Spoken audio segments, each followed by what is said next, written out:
Oh, ya Allah menurunkan Alkitab kepadamu dengan sebenarnya dan membenarkan apa yang ada di dalamnya, dan menurunkan Taurat dan Injil, tidak menurunkan hadis dan fikih. Makanya orang yang mengikuti hadis dan fikih sekarang berpikir sebelum meninggal jangan sampai rugi dua kali. Udah di dunia miskin, tidak punya apa-apa, mengharapkan surga, ternyata jong, mati jong. Welcome to your channel Cross Culture Institute, berdiri tegak di tengah. Bincang-bincang kali ini yang sedang viral saat ini adalah ini soal si Muhammad KC ini, yang saya tidak mengerti ini apakah dalam konteks kebebasan menyampaikan pendapat, ya, atau memang sengaja ini adalah perilaku yang blasfemi, penistaan agama orang lain.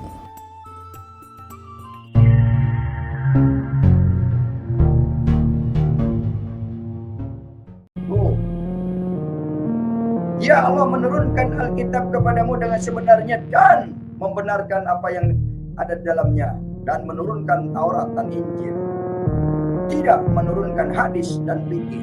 Makanya orang yang mengikuti hadis dan fikih sekarang berpikir sebelum meninggal jangan sampai rugi dua kali. Udah di dunia miskin, tidak punya apa-apa, mengharapkan surga, ternyata jong, mati jong. Nah, saya ingin mengupas persoalan kebebasan menyatakan pendapat itu harusnya seperti apa. Kenapa jong? Karena Muhammad sendiri tidak masuk surga. Tidak ada ayatnya Muhammad masuk surga. Jadi biarlah soal si Muhammad KC ini berproses secara hukum, karena kita memiliki jurisprudensi hal yang sama seperti apa yang dilakukan oleh si Ahok. Silahkan diproses, silahkan diadili, silahkan dibuktikan secara yuridis. Tapi dalam aspek yang lain saya ingin mengupas soal apa itu demokrasi. Apakah ini kebebasan seperti ini bagian dari demokrasi? Apalagi kita mengaku sebagai demokrasi yang Pancasila.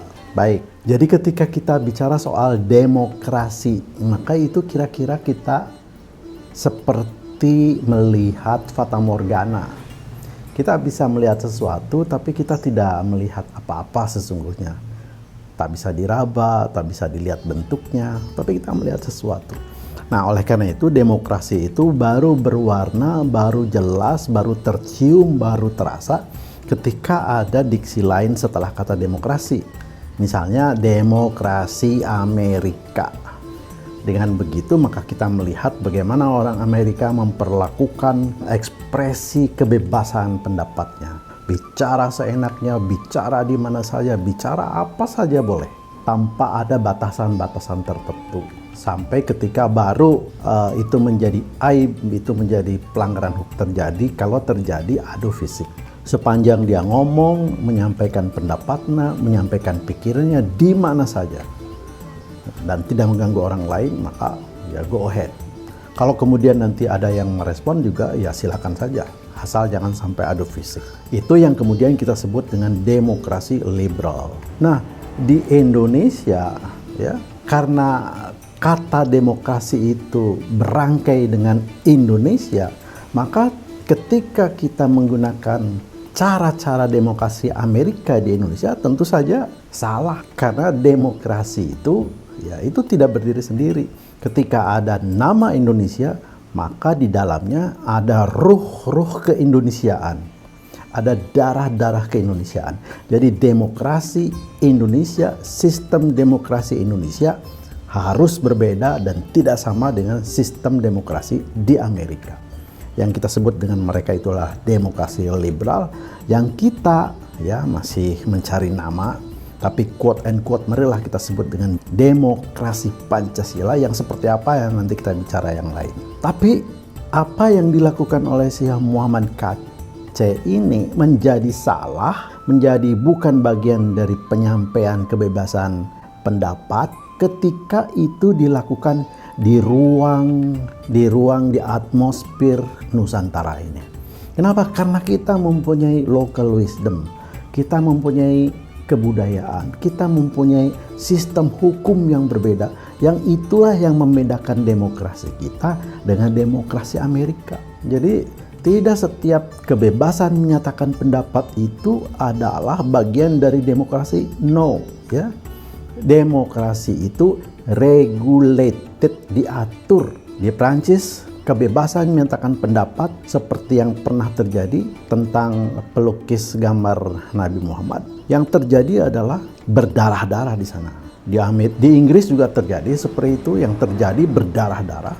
Ya, karena itu tidak bisa atas nama kebebasan kemudian seenaknya saja menyampaikan pendapat ya di muka umum. Ya, contoh di Prancis sekarang menjadi sesuatu yang aib, kebebasan yang seperti itu. Di Inggris juga seperti dulu siapa itu the Satanic Verses itu, ya itu juga sampai sekarang kan menjadi aib dunia ya. Sekali lagi, demokrasi is regulated, diatur ya oleh satu sistem nilai, oleh satu budaya dan seterusnya. Sayang Indonesia belum menemukan demokrasi seperti apa sih yang ingin kita wujudkan, karena itu harus diatur yang sesuai dengan kultur dan budaya kita, yang sesuai dengan norma-norma dan sistem nilai sosial kita, yang sesuai dengan peradaban bangsa kita. Sebagai pembanding, saya ingin ambil contoh demokrasi yang dilakukan oleh masyarakat Jepang. Di Jepang tuh ada dua opini, ya kebebasan menyampaikan pendapat itu diatur oleh sosial kultural ya dan sosial politik. Dalam sosial kultural, tidak setiap orang Jepang bisa menyampaikan pendapat di muka umum, di muka publik tentang sesuatu. Jadi ada private opinion, ada public opinion, itu di Jepang. Tapi ketika dia itu membicarakan persoalan politik, maka itu seperti demokrasi di Amerika, liberalisme. Dia bisa apa saja menentang, apa saja bertentangan dengan apa saja. Apabila itu berkaitan dengan political system, political life, maka di sana demokrasi sangat liberal. Bisa saling tuding, bahkan saling tonjok di diet itu ya. Nah begitu.